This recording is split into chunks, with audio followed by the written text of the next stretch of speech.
বাংলাদেশের ছাত্র আন্দোলনের ইতিহাসে নতুন একটি অধ্যায় যোগ করেছে বৈষম্য বিরোধী ছাত্র আন্দোলন। কিন্তু সাম্প্রতিক সময়ে একটি ভুয়া খবর রীতিমতো আলোচনার কেন্দ্রবিন্দুতে। ফেসবুকে ভাইরাল একটি ফটো কার্ডে দাবি করা হয় বৈষম্য বিরোধী ছাত্র আন্দোলনের চট্টগ্রাম সমন্বয়ক তালাত রাফি জড়িত বড়সড় তদবির বাণিজ্যে। তার ব্যাংক অ্যাকাউন্টে নাকি লেনদেন হয়েছে অন্তত ৩২ কোটি টাকারও বেশি।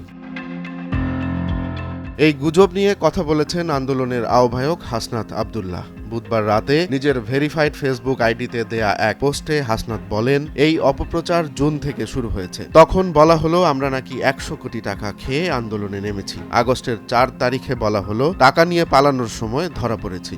আর এখন বলা হচ্ছে রাফি ৩২ কোটি টাকা খেয়েছে।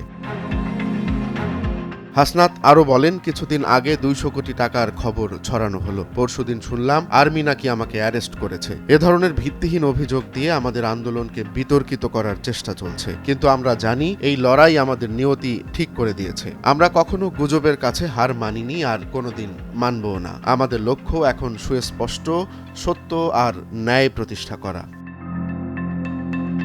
এ সময় হাসনাত প্রশ্ন তোলেন, যারা হাসিনার সাথে আপোষ করেনি তাদের তথ্য প্রমাণহীন অভিযোগ দিয়ে বিতর্কিত করলে কাদের লাভ?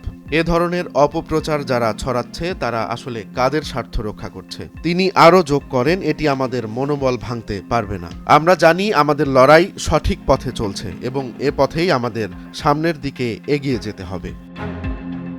বৈষম্য বিরোধী ছাত্র আন্দোলনের নেতা তালাত রাফির বিরুদ্ধে এমন গুজব ছড়ানোর মাধ্যমে কি আদৌ কোনো লক্ষ্য অর্জিত হবে, নাকি এটি শুধুই আন্দোলনের প্রতি মানুষের আস্থা দুর্বল করার একটি কৌশল মাত্র? সমাজে বিভ্রান্তি ছড়িয়ে আন্দোলনের গতিপথকে বাধাগ্রস্ত করাই এ অপপ্রচারের মূল উদ্দেশ্য বলে মনে করছেন আন্দোলনের সাথে সংশ্লিষ্টরা।